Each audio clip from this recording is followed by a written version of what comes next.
When people talk about green hydrogen, when people talk about renewable energy, when people talk about the need to green the entire transport system with electric vehicles and all of that, you need to prepare the bankable projects for private sector to invest in. And that's why under the Alliance for Green Infrastructure, this is designed to do two things. First, mobilize $500 million for project preparation and project development for green infrastructure in Africa. The second is then to mobilize $10 billion of support from the private sector to invest in green infrastructure in Africa. More actions are being taken on climate financing from private sector. Right here in Egypt, the African Development Bank supported the government of Egypt to launch a $500 million Panda bond. This is the first issuance of a Panda bond by Egypt, but also the first in Africa to deal with supporting climate resilient infrastructure, whether it be water, whether it be renewable energy, whether it be electric rails in Egypt to reduce emissions. And we are proud as African Development Bank to have provided $345 million of partial credit guarantee to the government of Egypt to be able to launch this bond. So when we think private sector, capital markets are very important. How you access the capital markets, the terms of your access to it, the tenor at which you're able to actually issue your bonds, and the pricing is very important. So when you have a AAA rated institution like the African Development Bank supporting a government of Egypt, that allows them to be able to launch this Panda bond effectively. Now, Kenya is another country that we are working with. Kenya has launched its third green bond at 4.3 billion Kenyan shillings. That's roughly about $40 million to finance climate change mitigation and adaptation projects. The good thing is that this particular bond, green bond of Kenya, was oversubscribed, indicating very strong investor confidence in Kenya's strategy and green growth for their economy. Botswana is another country.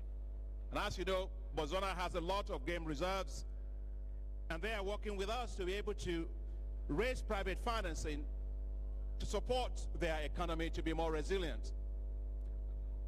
This includes a 100 megawatt solar power plant that will allow them to be able to power their economy green as well and create a lot of jobs. Gabon. I don't know if there's anybody here from Gabon. Gabon, DRC Congo, Central Africa Republic, and also the Congo, Republic of Congo. That whole area, Bassin de Congo, the Congo Basin, is the largest green lungs in the world for the climate in terms of carbon sequestration in the world. But here's the problem. It's just there. They're not getting any money for that. And therefore, so we are working with them to see how they can better value their natural capital, which is all these forests that they can use for climate, for carbon sequestration, and use that to change the valuation of their economy. If you are sequestering carbon for the world, why is the world not paying for it?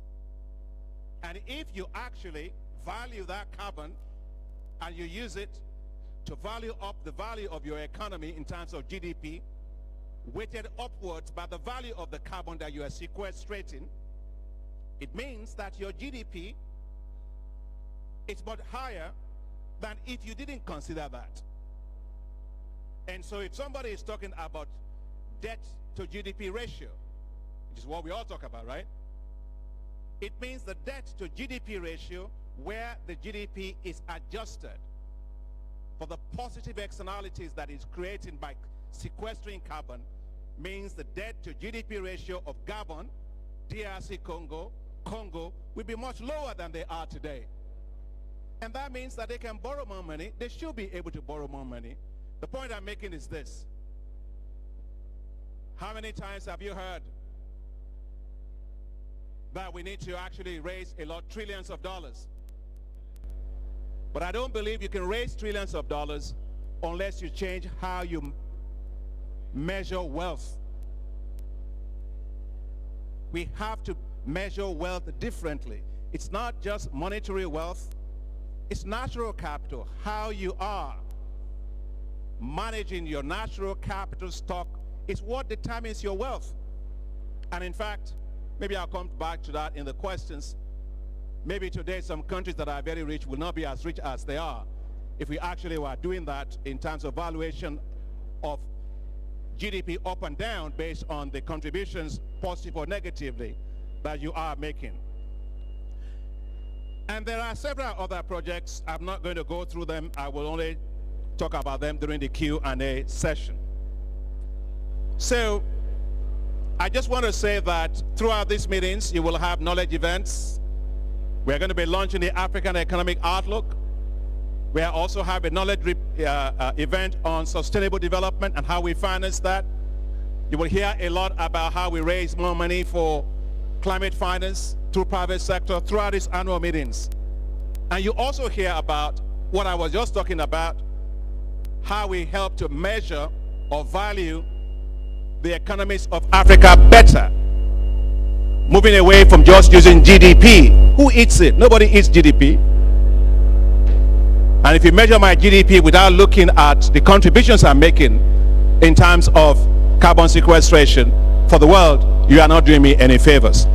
So your role as media, and I appreciate this time to interact with you, you're going to hear all these stories. You're going to hear what works. You're going to hear what's not working. You're going to hear about challenges. You're going to hear about opportunities. You're going to hear what governments are doing, what private sector is doing, and what we are doing as multilateral financial institutions, or what we should do even more as multilateral financial institutions. Let me end by saying that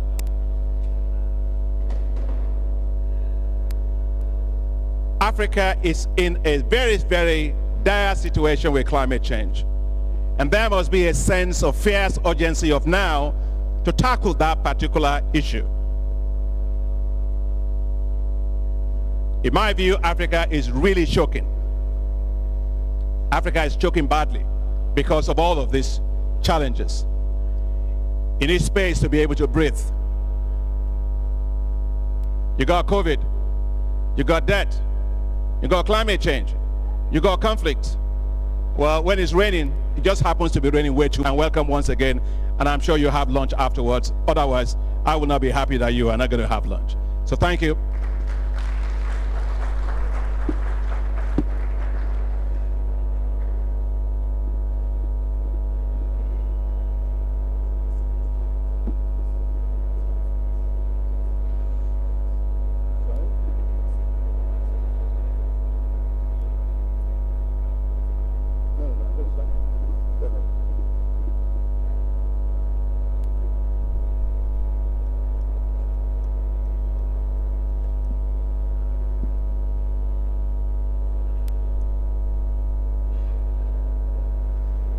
Hello, can you hear me? Thank you so much, Mr. President, for those remarks.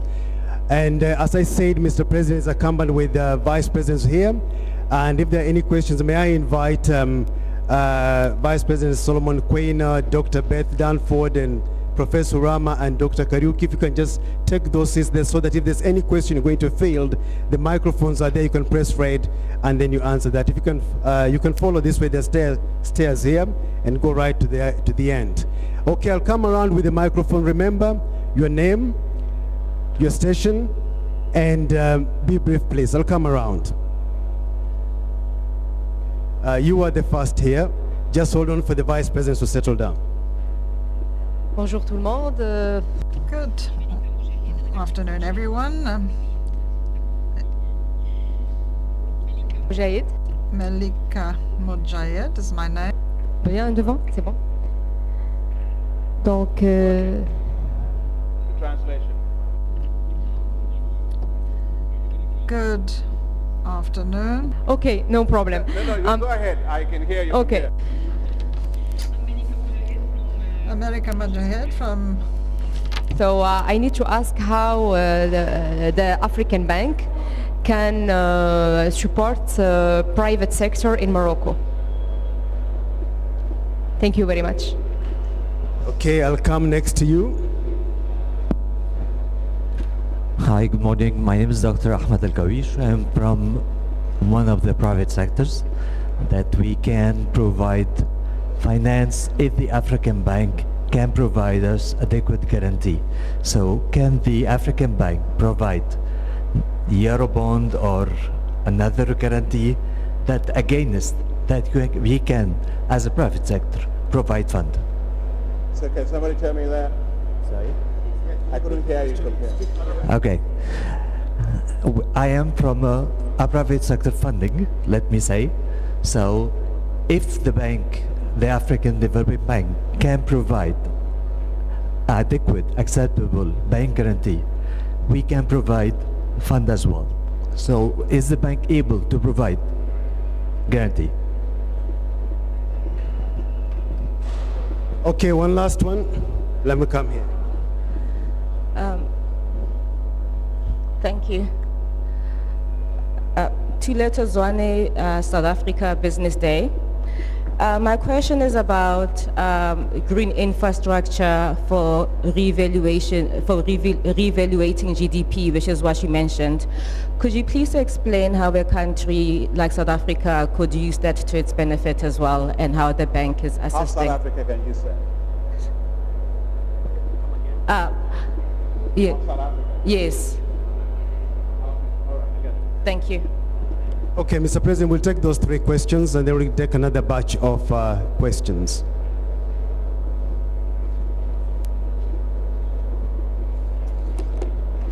And let me start with the Morocco. Donc, okay, let me say it in English maybe so everybody see there's no translation. In Morocco, we are very proud of what we've done in terms of supporting Morocco for energy in particular. If you look at the new Ouarzazate, which is the largest concentrated solar power plant in the world, we are one of the big financiers of that work. We've supported Morocco also in private sector on several other things, including the medals, which is another one as well for energy.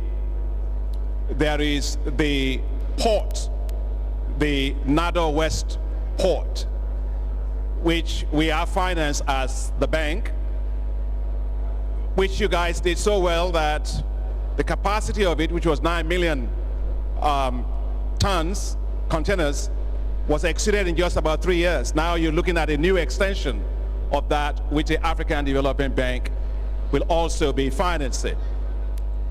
The bank supports several private sector activities in Morocco, especially through lines of credit that we provide for several banks in Morocco. And linking that back to the issue of climate change and green growth, I think Morocco has done extremely well, exceptionally well, when it comes to increasing the share of renewable energy that it uses to power its economy. And we are looking to how we can support the transition work in Morocco using public-private partnerships to continue to do more for Morocco. But I'll say this also about Morocco is that Morocco is also extending its success to other parts of Africa. For example, I mentioned to you the Desert to Power initiative. The head of Masen, Mr. Bakuri, is the one that is the chair of the technical group that is helping us to design the Desert to Power initiative, which is going to be, when completed, the largest solar power zone in the world. And so it's coming from a lot of private sector experience that you also have in Morocco that is helping us to inform how we design this for the other parts of Africa. And one other thing, of course, I must say in Morocco is on agriculture. We are supporting Morocco now to also develop special agro-industrial processing zones. In fact, I was in Morocco recently to see one of those projects, and I was very, very impressed with what I saw. And finally, about Morocco is Morocco and fertilizers. The African Development Bank invested well over, I think we've invested maybe about what, $100 million in OCP? Yeah? $200 million. I knew it was two. Okay. We invested $200 million in the Office de Refin de Phosphate, which is the OCP, to manufacture phosphatic fertilizers for Africa. And that's very important because OCP is the largest producer of phosphate fertilizers in the world. And so you can see that we are supporting quite a lot of work there in Morocco on the private sector side. Now, my friend on the, first, can you clap for him, because it's from private sector, he's asking me a question. I wish other private sector people will come into the media house and ask questions that I want to fund. What can you do for me? No, thank you for your question. You know, there are two ways in which the bank supports a lot of work from private sector. But I want to make 3 points before I get to that. First, you hear a lot about private sector, and the first thing you hear about is Africa is risky. Africa is risky. Africa is risky. Really? When you get on a plane to fly here or fly anywhere, they ask you, would you like to have coffee? Would you like to have dates? Would you like to have rice or whatever? Or wine, red wine, white wine? You say, yeah, I want it. Oh, you want to watch some movies? That's the most risky decision of your life you're taking. Flying 35,000 feet above sea level. And then you sleep. Why? Where am I talking? What am I going to? The issue is not risk. The issue is how you manage risk. There's risk in everything. Your sitting here is risky. But that's because we have security people that make sure that your life is safe. So risk should not be a reason why you're not making something. It's a risk-return world. It's managing your downside risks and optimizing on the upswing of it in terms of returns. But we realize that it's not very easy for people to sometimes get that. Second, let me give a statistic to convince you.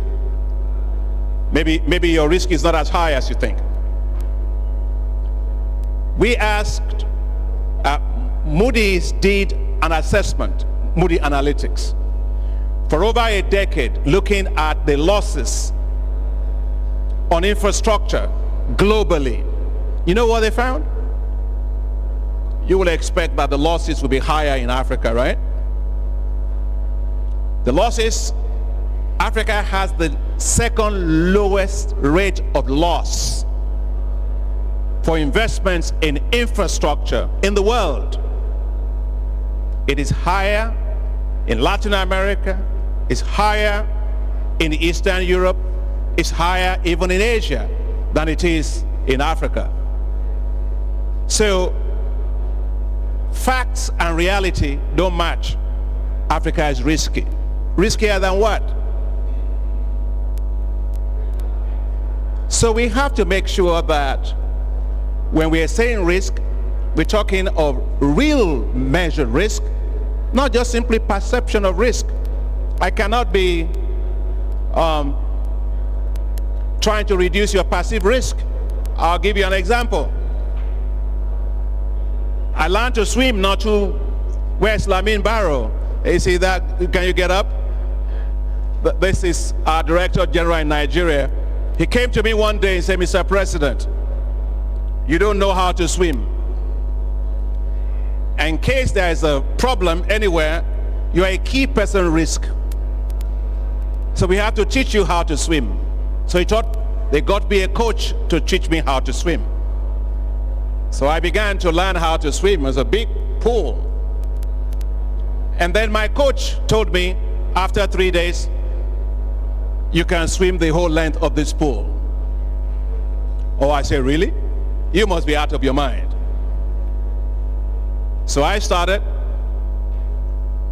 He said, if you sink, I'll be right there. I'll grab you. Right? It looks like some of you have that kind of experience, right? So I kept swimming to the other side of the pool. I kept hearing, if you sink, I'll catch you. If you sink, I'll catch you. I kept moving. I got to the end of the pool. Then I looked back, and he was not there. Then I started sinking at the end of the pool. And then I found out that the best place to swim is not the shallow end of the pool, it's the most risky part of the pool, is that end. If I could keep my air in, I could float better. All I'm saying is this: we must manage risk.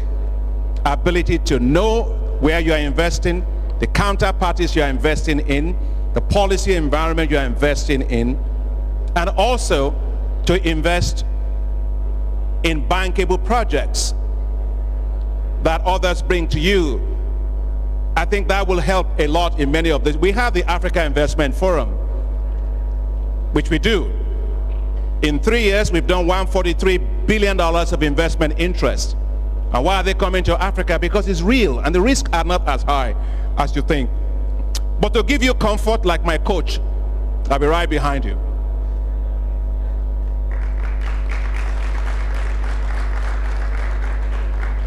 And we have partial credit guarantees that we provide. We have partial risk guarantees that we provide, but allows us to be there with private sector to be able to make those investments. So far, we haven't had any challenges at all doing that. So we'll be there with you. On South Africa, my sister from South Africa was about this issue of the. Let me ask the Vice President to comment, and I'll comment on something. No, you. Power. He was asking about the. Yeah. Okay. So you want to say something now? Yeah, so essentially what Mr. President was saying is that we have a situation whereby economies have, countries like Gabon, DRC have huge forests, but their GDP is considered to be very low. However, they offer this huge public good, these lungs of the entire world. For example, a country like Gabon, small as it is, okay. So for South Africa, you have a lot of minerals. You have things like platinum. You have a lot of minerals which have not been fully exploited, and this is the future of green energy, because this is what you are going to use to make batteries. So basically, Africa has manganese, it has platinum. All these are vital for manufacture of green hydrogen, for example. So we expect that with this, South Africa's GDP, if we start manufacturing the batteries in South Africa, it will become huge business. And that's why, for example, we are involved in a very big way in South Africa. We've just built the largest the largest battery storage system in South Africa. I think I'll stop there, Mr. President. No, thank you. And that point that the Vice President was just raising, it's very important because that battery storage system he talked about, it's what? 800? Yeah, it's 8,000, 800, yes, that's what I was saying, 800 megawatts hour is the battery storage system, is the largest in Africa. But 3 points I want to add to what the VP is saying. You see, and the chief economist is here, both in terms of the blue economy that you have, in terms of the forests that you have, and how one actually conserves all of those things to increase carbon sequestration will allow South Africa or any African country to be able to properly value their own GDP based on real wealth, which takes into consideration the environment. And I will even go a little bit further on this particular issue. I think that globally, we need to relook at how we use GDP as a basis for the wealth of nations, because it is not the appropriate way to measure it. Because GDP does not ask you the question, what are the technologies that you use to achieve that particular wealth? What are the externalities that you generate when you have that kind of wealth? So you may look rich for yourself, but you're creating poverty for others because of your global emissions. So we need to actually have a relook on this. Real wealth has to value not only the value of goods and services produced in an economy, how it is produced, and the positive or negative externalities of that. And that will support countries, many countries in Africa. When people say in Africa, the issue of carbon market is important. Africa only contributes we have 0.01% of the global carbon market. And yet we have the world's largest carbon sink. Does that make sense? It's the valuation of carbon when it comes to Africa. And I'll give you an example. I lived in Kenya many years ago, and I remember somebody walking up to me and said, Dr. Adesina, we want you to, I was working there with Kofi Annan, late Kofi Annan, we want you to support farmers to not grow crops in exchange for carbon. And I asked, what's the price of carbon? You know what I was told? The price of carbon was $1 per ton of carbon. Of course, I said, if I were the farmer, I would cut down every single tree, grow a lot of high-valued horticultural crops, make more money and better livelihoods for myself. We have to get the price of carbon right. When we have the price of carbon right, Africa will benefit massively from being a carbon sink. The carbon market globally is pricing itself wrongly, and it's not helping countries like in Africa. Okay.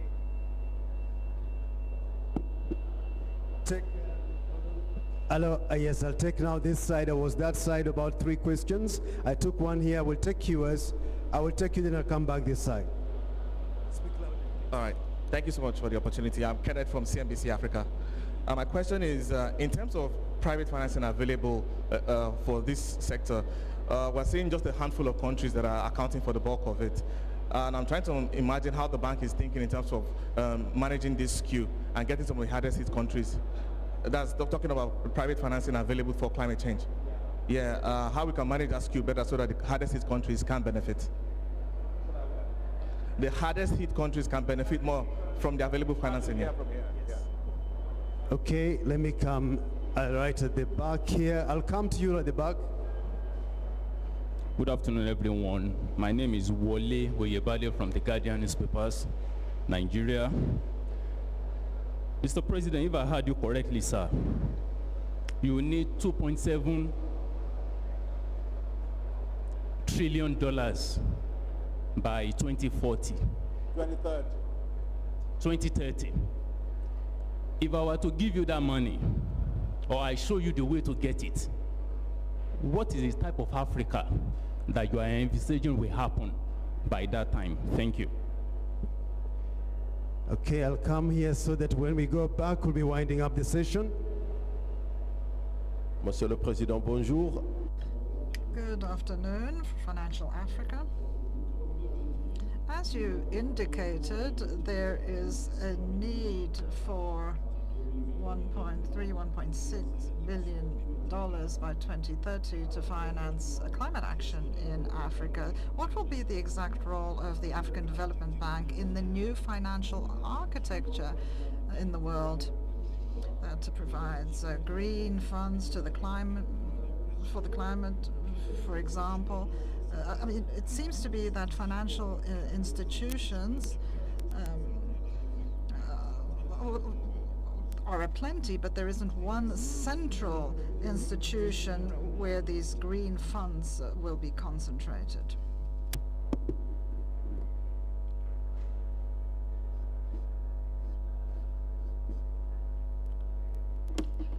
No, thank you, Adama. Let me start with the last question.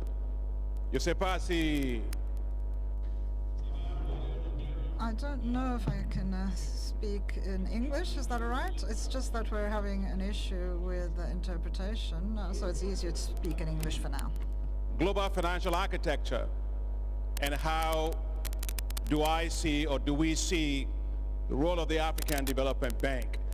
I'm actually giving a speech tomorrow on this particular issue, so I will say I have more to say tomorrow on this particular issue. But let me make 3 points for today. That is the fact that the multilateral development banks have been asked to scale up financing for development, which we should do. We have debt, we have climate crisis, countries are still recovering from COVID-19 situation. You have conflict situation that is also there. You have global price inflation that is there. It's just a whole lot of things that African countries are dealing with. They need a lot more financing. So, yes, multilateral development banks have been asked to mobilize more resources.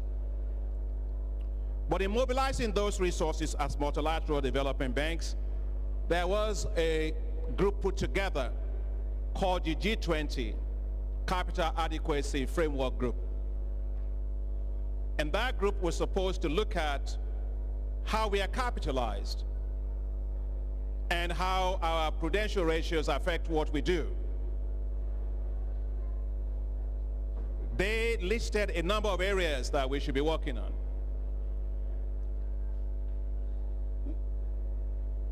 Literally all the areas, most, let me say, of all of the areas they listed, the African Development Bank has been doing before anybody started talking about them. First, we were the first multilateral development bank in the world to do synthetic securitization, in which we moved some of our assets, portfolios on our loan book to institutional investors. We did that, I think, in 2018. And that we did for $1 billion. So which means that we got institutional investors to get used to investing in infrastructure in Africa because of that synthetic securitization. Secondly, we are also the first multilateral development bank in the world to do another room to run. We call it room to run, where we took this time, I think it is the non-sovereign operations of the bank, the portfolio, and we transferred it again to private sector. $2 billion with support from the UK government. And I think we also got it on the, is it London Stock Exchange or something? on the London Stock Exchange. And then the other part of it is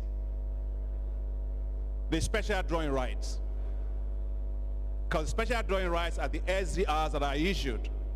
And we at the African Development Bank, and that's my third point, have been leading globally on how the SDRs can be rechanneled to multilateral development banks. As you will hear me say tomorrow, multilateral development banks, because we are AAA rated institutions, we are leveraging machines, okay? We are leveraging machines. We can leverage a single dollar at the bank, every dollar of SDR, 3 to 4 times. So a $10 billion reallocation of SDRs to the African Development Bank would translate to $30 billion to $40 billion for Africa, just like that. So as we think of the global financial architecture, we need to look at the complementarity between the IMF and us. We are very supportive of the IMF's work on the Poverty Reduction and Growth Trust. We're very supportive of the Resilience Trust of the IMF. But one thing is that we can actually invest and we can actually leverage. And so it's about complementarity, it's not about competition. Our machine allows that to work better because we can do it and complement what IMF is doing. And I'm delighted to let you know that the African Development Bank, together with we led it, is Asatu here? No, she's not. We led this work together with the Inter-American Development Bank to develop a new framework that will allow the countries that got SDRs, that are developed countries, that don't need it, to be able to rechannel it to Africa through the African Development Bank leveraging machine. And I'm delighted that following a series of engagements with the IMF, they've been very, very supportive. The IMF staff agreed that the approach that we have developed meets the reserve asset quality standard, which is what you need if you are going to be able to have SDRs rechanneled to you. It has to meet reserve asset quality standard for that asset. So the model that we developed now meets it. And I'm very happy and thank the IMF for that. So what that really means, as you will hear tomorrow, is the global financial architecture needs to look at leveraging, using multilateral development banks better, sweating our balance sheets better, and being able to mobilize more resources at scale. So, Adama, the rest of it you will hear tomorrow when I have but I hope it's helpful for you to see where we are in terms of that. For Nigeria, CNBC Africa, the hardest hit countries, how we will support them, right? Is it on climate change or just generally? Climate change, okay. Let me make the following points. If you look at those countries that are most vulnerable to climate change in the world today, 9 out of 10 of them are all in Africa. And they are all in sub-Saharan Africa. And they are all low-income countries. Chad, Mali, Burkina Faso, Mauritania. These are low-income countries. And at the African Development Bank, we consider those countries to be, we only finance them with concessional financing under what we call the African Development Fund, which is the concessional financing window of the African Development Bank. But the reality is, they are also the countries that are least able to access climate financing globally because of capacity, because of complexity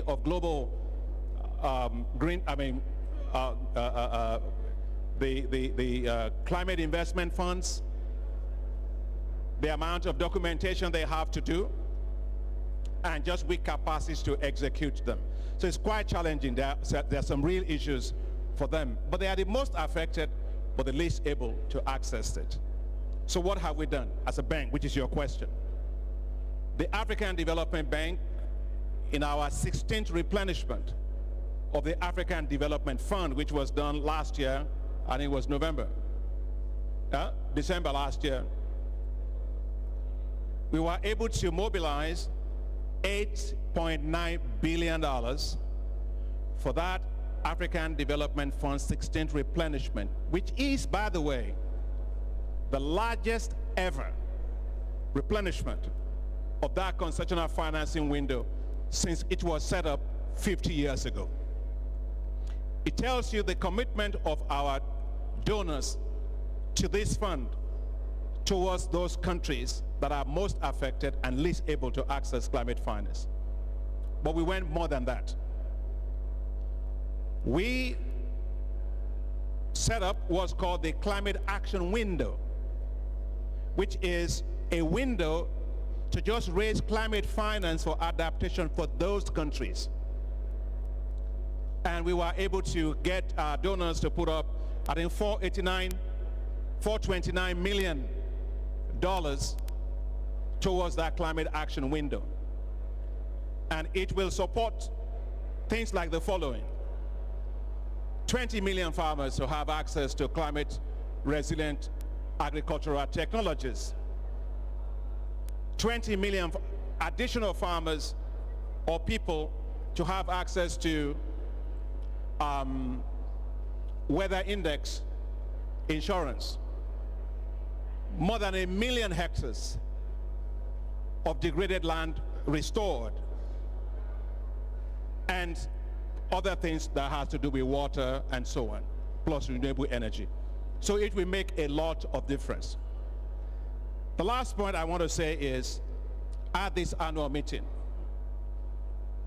we have also been discussing with our board of governors, of directors rather, about how we can leverage the equity of the African Development Fund itself and use that equity to take that fund to the global capital markets, rate it as a AAA rated institution, and then be able to leverage more resources for those countries. And I think our assessment shows that we can leverage what? It's about 4 billion UA, almost $5 billion every cycle. So if you look at 5 cycles, it's about $25 billion in that range by just doing that. So they will get access to concessional financing, they'll be able to fund transformative projects and so on. So that is actually before our board of governors at this meeting for them to consider. And if they approve it, which I'm hoping that they will, we're excited about that instrument. It will mobilize more than $25 billion of additional financing. So we are going to our board of governors to request them to look at that. But that tells you how we as a bank care about the low-income countries and how we are trying to develop instruments that allows us to support them for climate change. And the last question is, what will you do with 2.7 trillion if I had it? Do you have it? No, it's important. I don't like theoretical stuff. You have it, you can give it to my chief finance officer. No, but in all reality, I'll just make the following points. First is that it will support African countries to fast-track investment in climate-proofing their economies. I told you we lose $7 to $10 billion, $15 billion, $7 to $15 billion every year. So if you climate-proof your economy, you won't be losing that amount of money. Second, I'll give you an example of what Sahel will look like. Today, You have the Great Green Wall in the Sahel. It's the largest trees planted, millions of them, across the Sahel to reduce desertification. If Africa had that money, we will green the Sahel. If Africa had that money, we will recharge the Lake Chad Basin. The Lake Chad Basin, we used to give livelihoods for millions, more than millions of people in Chad, in Nigeria, in Niger, in Cameroon. It's now 1/10 of its size because of climate change. So when people talk about Boko Haram, they talk about insecurity, well, guess what? Climate change has decimated those areas completely. But if you had that money, you can literally recharge the Lake Chad Basin from the source of the water, which is in Central African Republic, and recharge it and bring better resilience to that area. China did it. They move water from where? Which part of, I think it's from the south to the north or something like that. It's very expensive. But if you had $2.7 trillion, you will do that. And guess what that will do? It will stabilize the entire Lake Chad Basin for Africa. If you had $2.7 trillion, we will insure every single African country against catastrophic risk events. My vice president is here. Maybe I'd like her to say one word about that particular issue, what she will use with that money on that issue. Thank you, Mr. President. And just speaking of the importance of risk insurance to really addressing and really adapting to climate change, we know that shocks that affect the African continent are becoming, these are weather-related shocks becoming more frequent, more severe, and more unpredictable. And we need to ensure people against these shocks. So we're working with African Risk Capacity through the African Disaster Risk Finance Initiative that we have to help countries pay insurance premiums to take out sovereign risk insurance. So when the disaster strikes, then they can receive money to provide payouts to their affected farmers, their affected populations when drought occurs, when flood occurs. Just to provide a recent example, in Malawi, agriculture in Malawi employs more than 60% of the workforce. And again, Malawi has frequent shocks. Most recently we've heard about severe flooding. Earlier in the year, last year, they had extreme drought. And we helped them through this ADRIFI mechanism pay their insurance premiums. And through that, they were able to receive $14 million in a payout when drought struck. And with that, they were able to provide 51,000 people with food to get them through this very, very extreme shock. And then also provide cash on another 150,000 families to help them rebuild their lives after this shock. So again, really ensuring that diverse risk products, insurance products are out there to help really climate-proof future livelihoods is very important and something we're investing in going forward. And one last thing, I mentioned to you Desert to Power. If you had $2.7 trillion, the whole of Sahel will have electricity. Everything will change for all those countries. So, as I said in the beginning, money matters, money matters, money matters. And sometimes when we talk about money, people say, and I hear this a lot, people say, do you have the absorptive capacity? Right? If you go to a dry ground that is very dry, and you have a bucket in your hand, and you ask that soil whether it has absorptive capacity, don't ask it, you pour the water first and see whether it has absorptive capacity.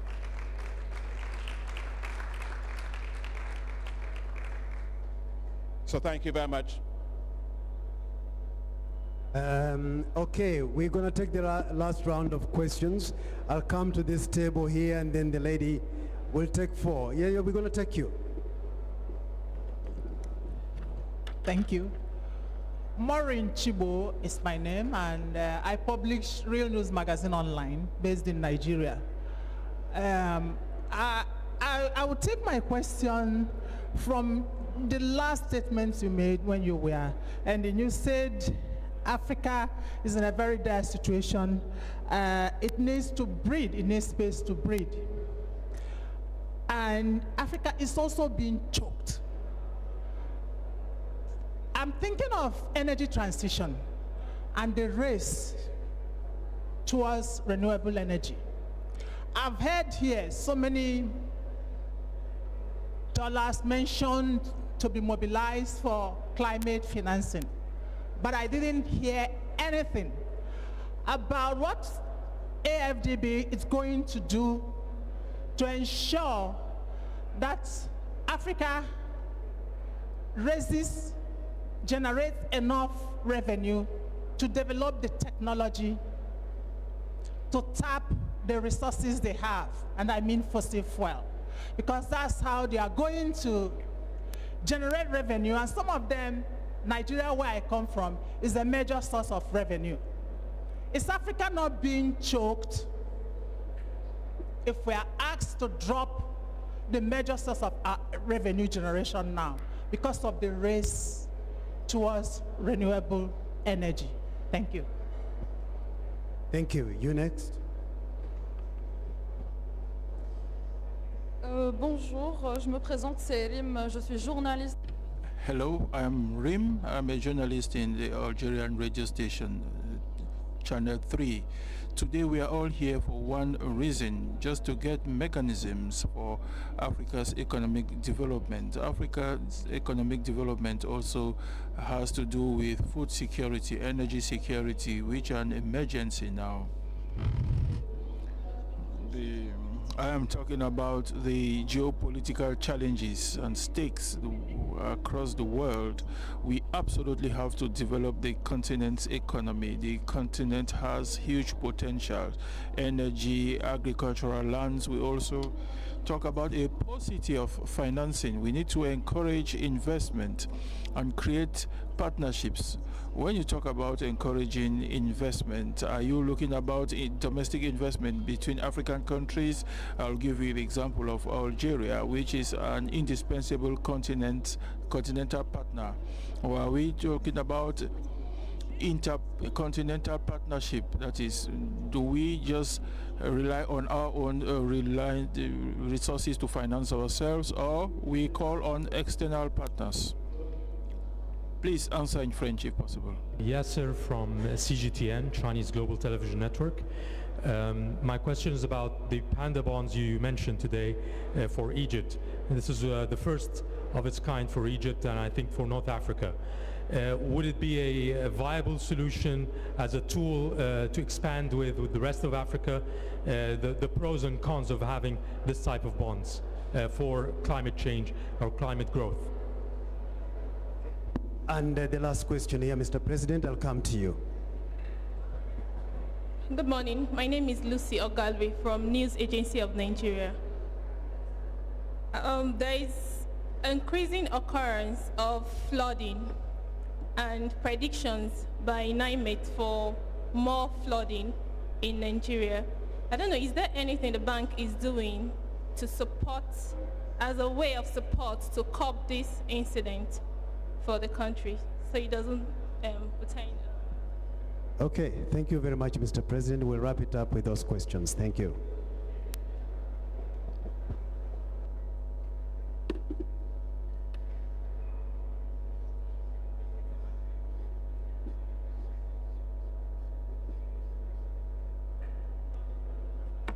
Well, thank you very much for those questions. I think Chibo, right? Yeah. On your question on the energy transition, I think your question is about how does energy transition really work? I think first, energy transition is something we all need to do because we know that carbon emissions are not helping the world. And we need to keep the world at 1.5 or below 1.5 degree Celsius, minimum. So that is not negotiable at all. But in trying to look at that, we need to recognize historical contributions. The Paris Agreement was very clear. It is a differentiated, ma'am?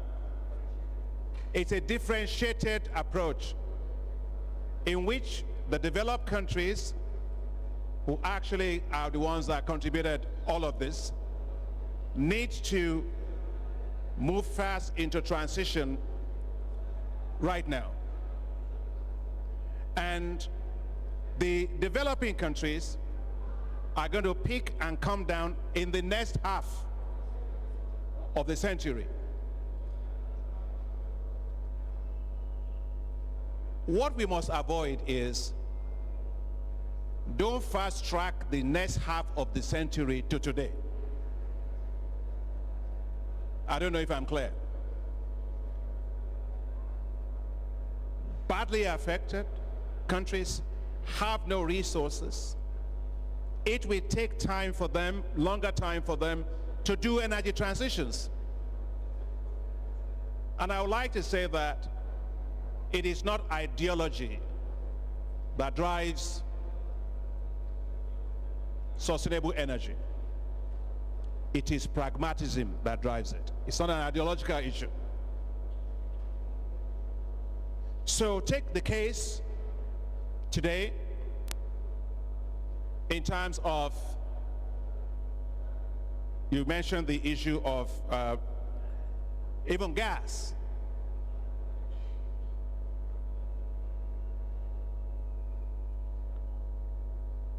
When you say energy transition, it's not the same as spontaneous transition. In other words, you turn off the light and you turn it back again and the world is different. No, that's ideological. Just energy transition means you got to realize where I am.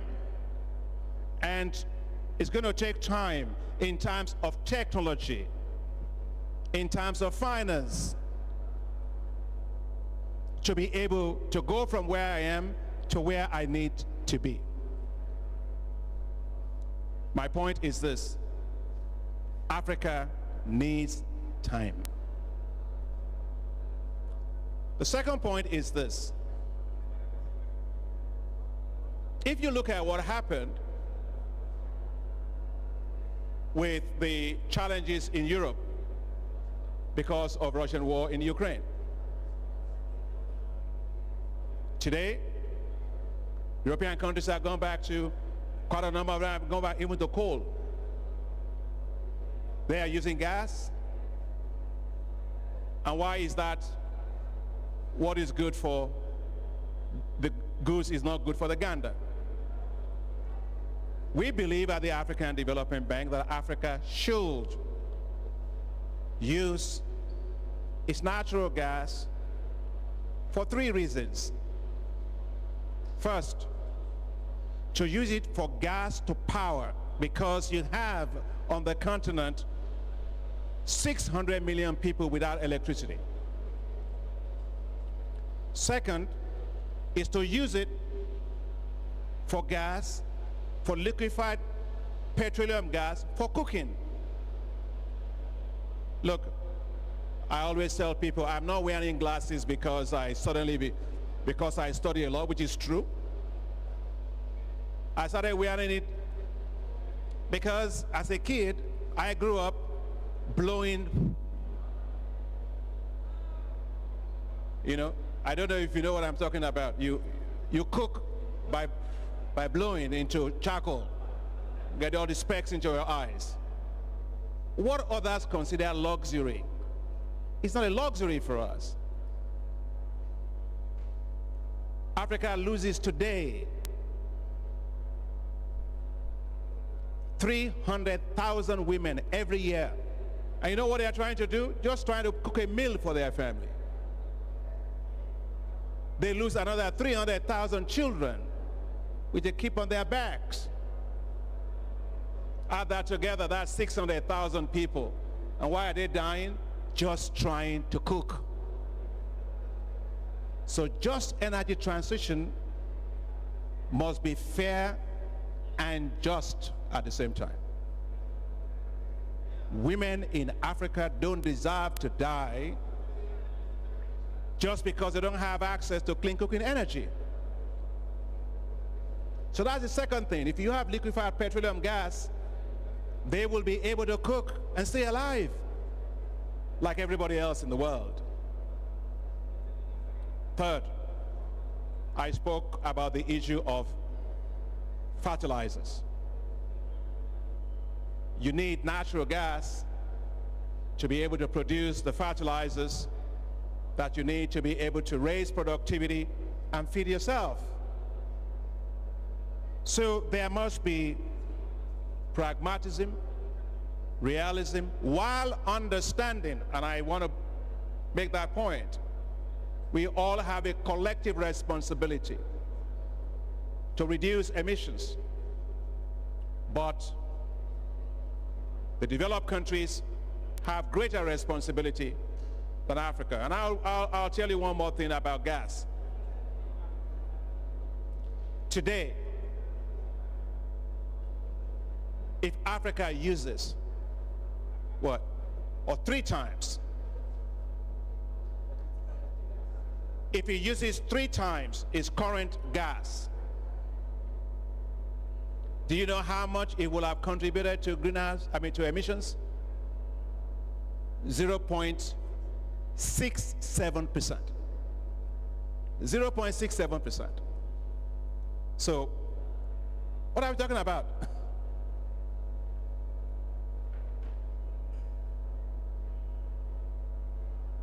When you go on a cruise ship of energy transition is as follows. Energy transition between rich countries and poor countries is as follows.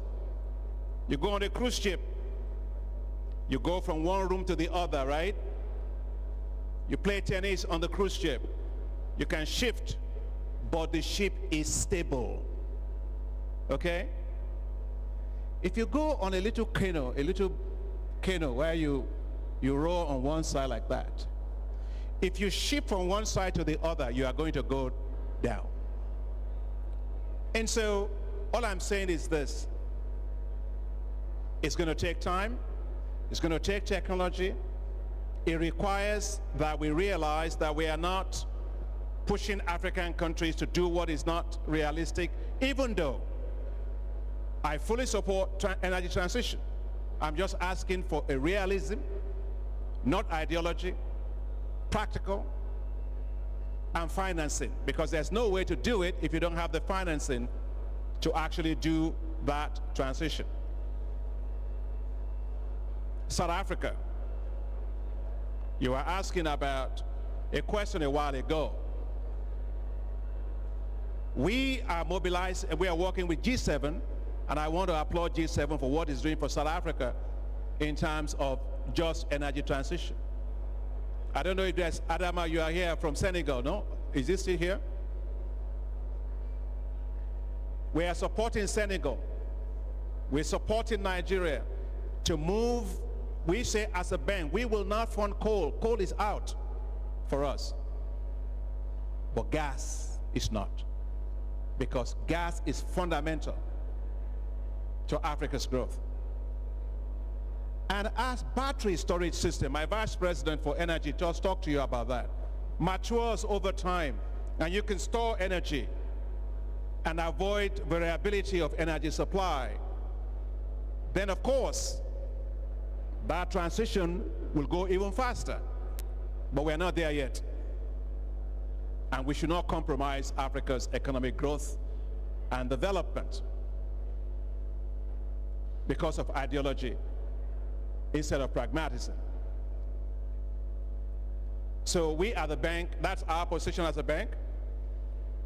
And even just to give you the assurance that we are big on this issue of renewable energy, today, 87% 87% of all of our financing on energy generation goes to renewable energy. 87%. But I was last in Cabo Verde. We supported a big energy project there. It's called the Cabo Elica. Cabo Elica, anybody from Cabo Elica? It's going to supply about 25% or 28% of their renewable energy. I went there. They took me into the control room. What did I see? Variability of energy. They told me energy goes down when the wind is not there. So I'm just going to close on this point. You cannot fix energy in South Africa, Nigeria, anywhere else if you don't have stable grids. And for stable grids, you need an energy mix. And that is very fundamental. It's not ideologies that wrong give you power. It's pragmatism. You need a stable grid to be able to do that. That you have to have a mix of energy. In terms of investment in Africa or outside Africa, let me have my Vice President also have a time to talk. It's all about investments, private sector. Are we going to do it from Africa or we're going to do it outside Africa? Yeah. So private sector development is really a means to achieving commercial outcomes, but also development outcomes. So we will work with partners from outside, but we also believe in working with partners from inside. And when it comes to African private sector, a greater proportion, especially those that generate jobs, are SMEs. So we also really target our work to develop in SMEs, both the environment for SMEs, but also working with banks to lend to SMEs, working with private equity funds to provide equity capital to support SMEs. So yes, I mean, you have heard of the AIF, the Africa Investment Forum. I mean, this for us is also a way of attracting global capital, regional capital, towards transformational projects, primarily in the infrastructure space, but broadening to healthcare, broadening to agriculture. And so, I guess the point I want to leave you with is, for us, we support private sector that are strategically interested and committed to developing sustainable projects in Africa. Thank you, Vice President. Africa needs all the capital from everywhere. From outside of Africa, from within Africa. And so all we have to do is make sure that investments can land in Africa like a plane, an aircraft, lands on a very smooth landing strip. That's the point that he was saying about risk. Prepare the right projects, bankable projects, de-risk the projects, be transparent in how things are structured, have stable, predictable business investment regulatory environment that will allow private sector to be there. These are the things that brings private capital to stay. Capital is like water. It always goes to where there's least resistance. That's just the way in which it works. On the Panda bond, I think you want to talk about the Panda bond? Let me ask Vice President to. Yes, the Panda bond, I think the question was what were the pros and cons, and whether this is something that can be replicated for other African countries. Let me really reiterate what we did in this transaction. We helped Egypt, a country which had developed a very international standard ESG framework to be able to finance projects that are going to help to adapt to climate change, projects that are going to preserve biodiversity. So it is a framework that is extremely demanding, that is vetted by international organizations to make sure that the projects that will use the proceeds are projects that qualify under this definition. So the framework is important. Then we go to the Panda bond market. The Panda market is a market that you access with a AAA rating. At the moment on the continent, we do not have any country that is AAA rated. But you have the African Development Bank, and this is why the partial credit guarantee that we have provided was really the trigger, and this is what made the transaction possible. But in this transaction, we were also able to attract other co-guarantors like the Asian Investment and Infrastructure Bank, which shows that we are able to crowd in other partners to do more for Egypt. And the third point is that these resources are raised in the Chinese capital market, and as you know, most of our countries have relations with China. So we are basically creating a template to be able to be replicated by several countries on the continent. And we help Egypt reduce the cost of funding, and we also help Egypt diversify the sources of investors, because we are tapping investors which otherwise would not have invested in bonds. So it is something that we will replicate, and we hope that more countries will take advantage of that. Thank you. Just to complement Marie-Laure, for us, the traditional bond market has been the Eurobond market, but one of the lessons from the recent volatility is it's good to diversify to other bond markets. So there's the Samurai market, there's the Panda market, you know, there's even the Indian rupee market. There are other markets as well, so it's good to diversify. But as the President said earlier, you also have to pay attention to the terms, the tenors, and the pricing. So there has to be an objective way of assessing this diversification. So I just wanted to add that very quickly. I hope that addresses your question. And Lucy, from Nigeria, about flooding and all of that. I'll just say three things. It's not even just flooding alone in Nigeria, you have drought. The African Development Bank, we provided, I think, what, $250-something million for the,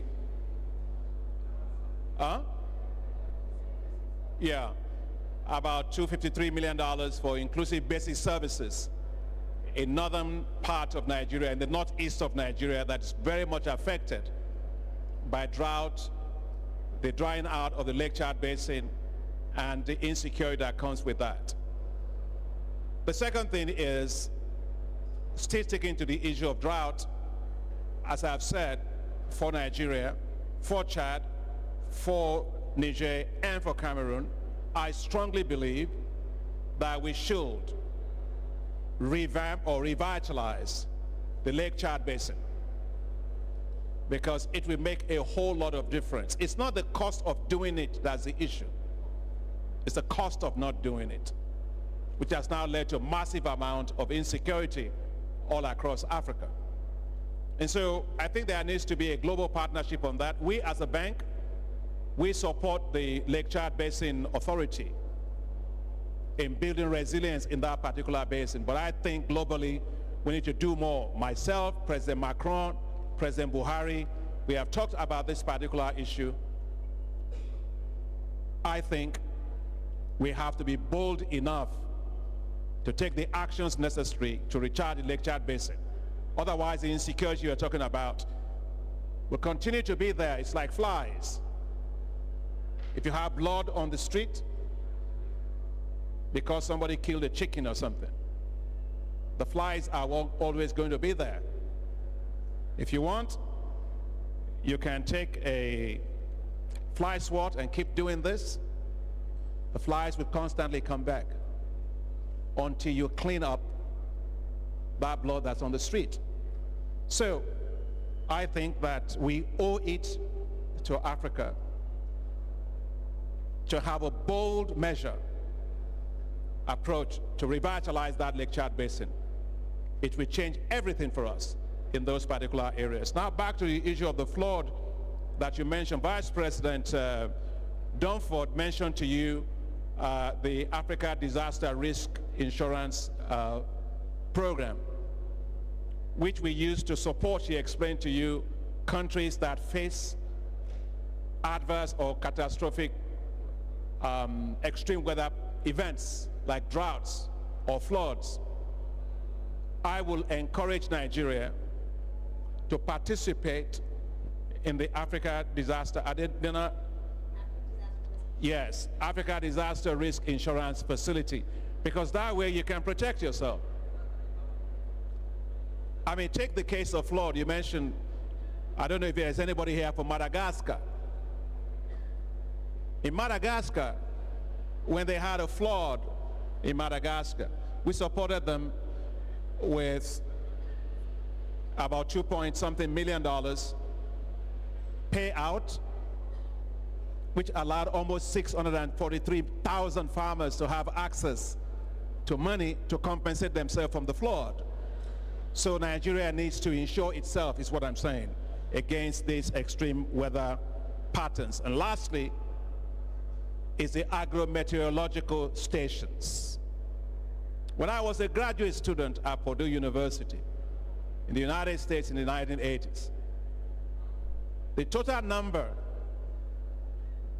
of agrometeorological stations we had on the campus was more than Africa had. So how do you price things properly if you don't have the data, the weather data, to be able to do all the actuarial analysis you need? And we have within the bank a program on this, the Climate Development Fund, right? Maybe you should say something about that. So the ClimDev Fund, what it does is that we try to launch equipment that is able to predict weather so that we are able to help in countries forecast what is going on in the weather patterns so that they can be able to prepare predictively, assist their countries to avoid difficult situations when they occur. So what we've done is that we've invested, what Mr. President explained, we had very few these weather meteorological stations.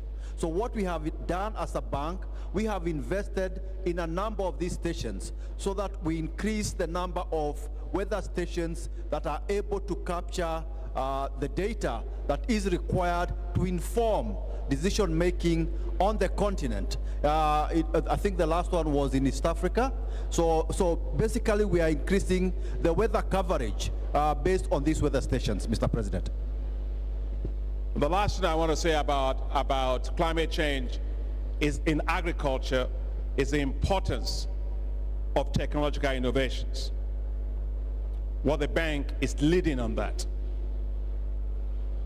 At the African Development Bank, we have a program, and the director is over there. You can stand. Martin Fregene, Dr. Fregene is a director of agriculture for the bank, and is the one leading our work on this area. We have supported African countries to have access to heat-tolerant wheat varieties that can resist heat. If you know, wheat is a temperate crop. But we've supported the development of these heat-tolerant wheat varieties. They allow you to get yields in spite of hot environments and so on. And what has happened because of that? We provided Ethiopia with over, I think it's 65,000 metric tons of seed of these heat-tolerant wheat varieties. To break that down for you, I flew here from Dubai on an A380 aircraft, Airbus 380 aircraft. If you look at that aircraft, it's the largest aircraft you have. The passengers, the fuel, and the cargo is 94.3 or so tons, metric tons.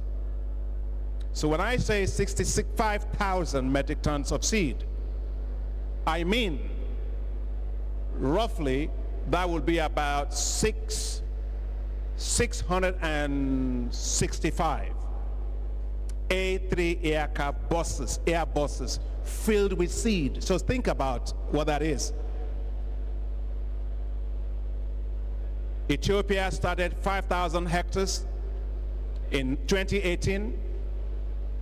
This year, they did 1.4 million hectares. Ethiopia in 3 years became self-sufficient in wheat, became an exporter of wheat. Even in Sudan, which we are having, unfortunately, the challenges today. I worked there, the vice president went there. What did you see there? Sudan is also dramatically expanding its planting of heat-tolerant wheat, and is, like Ethiopia, on the path to becoming a net exporter of wheat in several years. Of course, the conflict has really set things back, but again, it's shown that this technology that allows farmers to plant wheat in areas that were before considered to be too hot and too unpredictable to plant wheat are now really thriving and enabling vast areas of production. So the point I'm making is that we realize Africa is getting drier and hotter, but we are supporting innovations that will allow Africa to continue to produce and to produce more, even in hotter environments. That's the point I'm making with that. And this is very, very important. And we are in Egypt. And I met with President El-Sisi when I was here in April.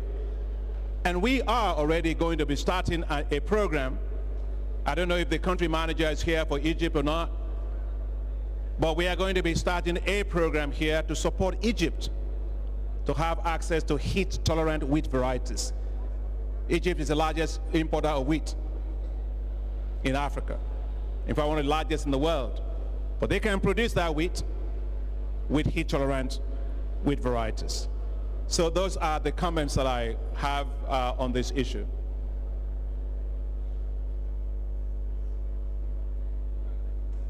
The last round. That was the last one? Yes. Well, let me thank you very, very much for being here. Thank you for the robust discussion and engagement. Let me thank my vice presidents for being here, for all the great work that they do. Thank you for the private sector that's here. And thank you for all the journalists that are here. I'm sorry that we don't have the translation. Normally we have the translation. But apologies for that translation didn't work for you. So with that, enjoy the rest of the annual meetings, and bon appetit. Thank you very much. Thank you, Mr. President. Let's give another round of applause to Mr. President and the Vice Presidents. Because he's rushing out, I want to invite you to lunch in the Summit Restaurant. Please, let's head there. And then at 3:30, please join Vice President Beth Danford and Director Martin Fregene in the Ferouz room at 3:30 to know more about food security. And see you tomorrow.